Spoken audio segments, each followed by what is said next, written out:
ግብጽ፣ ኢትዮጵያ፣ ብራዚል በዓለም አቀፍ ቱሪስቶች እንዲመረጡ ያደረጋቸው ሚስጥር ምንድነው? ዓለም አቀፍ ቱሪዝም ከመቼውም በላይ እየተነቃቃ ነው። በአውሮፓውያኑ በ2025 1.5 ቢሊዮን ቱሪስቶች የተለያዩ ሀገራትን ጎብኝተዋል። በሀገራቱ ዝርዝር ከተካተቱት መካከል ኢትዮጵያ ተጠቃሽ ናት። የተባበሩት መንግስታት ባስቀመጠው የዓለም አቀፍ የቱሪዝም መለኪያ መሰረት ጎብኚዎች 4 በመቶ ጨምረዋል። ይህም ከኮሮና ቫይረስ ወረርሽኝ በፊት ከነበረው ጋር የሚነጻጸር ነው። በዓለም ከፍተኛ ጎብኚዎች የምታስተናግደውም አውሮፓ ናት። በ2024 ከነበረው የጎብኚዎች መጠን የአምናው 6 በመቶ ጨምሯል። ባለፈው የአውሮፓውያኑ ዓመት ብቻ 800 ሚሊዮን ሰዎች አውሮፓን ጎብኝተዋል። በርካታ ጎብኚዎች ካስተናገዱት ሀገራት መካከል በጎብኚዎች ቁጥር በቅደም ተከተል እንመልከታቸው። ብራዚል 37%፣ ቡታን 30%፣ ግብጽ 20%፣ ኢትዮጵያ 15% እና ሲሼልስ 13% ይጠቀሳሉ።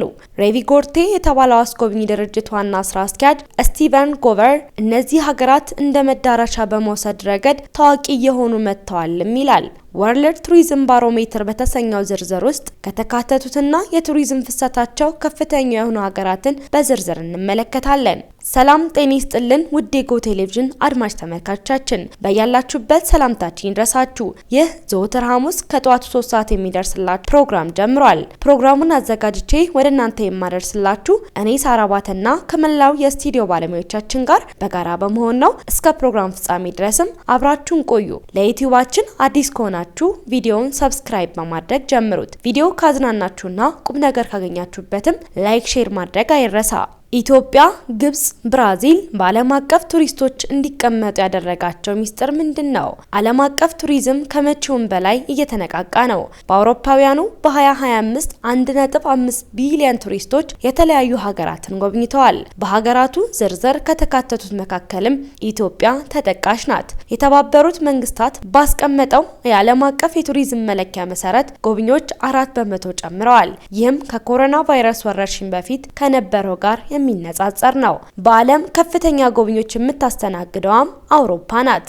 በ2024 ከነበረው የጎብኚዎች መጠን የአምናው 6 በመቶ ጨምሯል። ባለፈው የአውሮፓውያን ዓመት ብቻ 800 ሚሊዮን ሰዎች አውሮፓን ጎብኝተዋል። በርካታ ቱሪስቶች ካስተናገዱት ሀገራት መካከል በጎብኚዎቻቸው ቁጥር በቅደም ተከተል የተቀመጡትን እንመለከታለን። ብራዚል 37%፣ ቡታን 30%፣ ግብጽ 20%፣ ኢትዮጵያ 15% እና ሲሼልስ 13% ይጠቀሳሉ።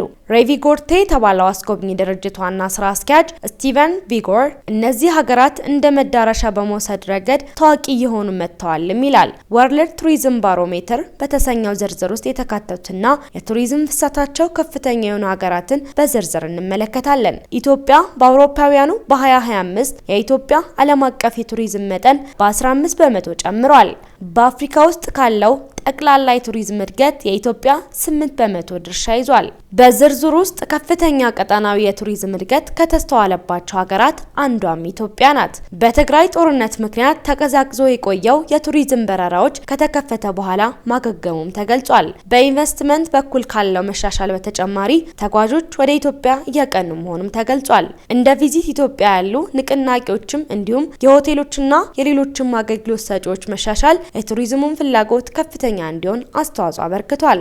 የኒው ፓስ ኤክስፒዲሽን አስጎብኚ ድርጅት ዋና ስራ አስኪያጅ ዮርክ ሳላስጎቬራ ለረጅም ጊዜ ደንበኞቻችን የሆኑ ተጓዦች ወደ ኢትዮጵያ የመሄድ ፍላጎታቸው ጨምሯል። ለዓመታት የጉዞ እቅዳቸው ሲለወጡ የቆዩ ቱሪስቶችም አሁን ላይ ለመጓዝ ዝግጁ ናቸው ይላል። የተለያዩ የአደባባይ ክዋኔዎች የሚማርኳቸው ወጣት ተጓዦች ቁጥር ከፍተኛ እንደሆነም ያስረዳል። የቱምቡክቲ አስጎብኚ ድርጅት ስራ አስኪያጅ ጆኒ ፕሪስ እንደሚለው እንደ አውሮፓውያኑ ከ2024 እስከ 2025 ባሉት ወራት ወደ ኢትዮጵያ ለመጓዝ ያለው ፍላጎት 40 በመቶ አንሰራርቷል። ቱሪስቶች ወደ ኢትዮጵያና ወደ ግብጽ ያለ ፍርሃት መጓዝ ጀምረዋል። በዚህ ዓመት ኢትዮጵያን ለመጎብኘት የተመዘገቡ የትምህርት ቡድኖች ከ20 በላይ ናቸው ሲልም ያስረዳል። ኢትዮጵያ በተለይም የቅሪተ አካል ምርምር፣ የስነሰብ ጥናት እንዲሁም ተፈጥሮ ለሚማርኳቸው ቱሪስቶች ተመራጭ መዳረሻ መሆኗም ሳላስጎቬራ ያስረዳል። የላሊበላ ውቅር አብያተ ክርስቲያናት፣ የጎንደር ቤተ መንግስቶችና ሰሜን ተራሮች ዋነኛ መዳረሻ ናቸው። በሰሜን ተራሮች ጭላዳ ዝንጀሮን የሚጎበኙና ወደ ኦሞ ሸለቆ የሚጓዙ ጎብኚዎች በርካታ ናቸው። በኢትዮጵያ ዘመናትን ያስቆጠሩ ባህላዊ ክዋኔዎችን ለመመልከትም ቱሪስቶች ይጓዛሉ። ሙዚየሙ ፒራሚድ አቅራቢያ የሚገኝ መሆኑ ለቱሪስቶች ቀላል አድርጎታል።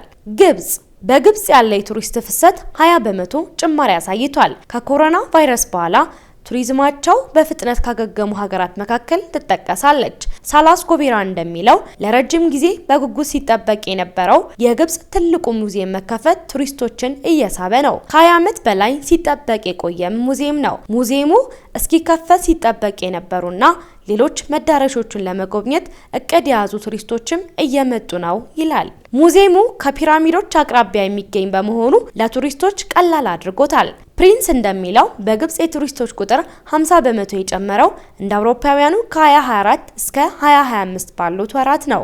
ግብጽ ለቱሪስቶች ደህንነቱን የጠበቀ ሀገር መሆኑ ቤተሰቦች ከልጆቻቸው ጋር እንዲጓዙና ሴቶችም ብቻቸውን ወደ ሀገሪቱ እንዲያቀኑ ምክንያት ሆኗል። በአውሮፓውያኑ 2027 የፀሐይ ግርዶሽን በግብጽ ለማየት እየተጠባበቁ የሚገኙ ቱሪስቶችም ይጠቀሳሉ። በናይል ወንዝ ላይ የሚደረገው ሽርሽር ቱሪስቶች ከሚመርጧቸው ክንውኖች አንዱ ነው። በአውሮፓ ላለፉት 50 ዓመታት የሰራው ቦት ባይክ ቱሪስት አስጎብኚ ድርጅት ግብጽን መዳረሻ በዝርዝር ውስጥ አካቷል።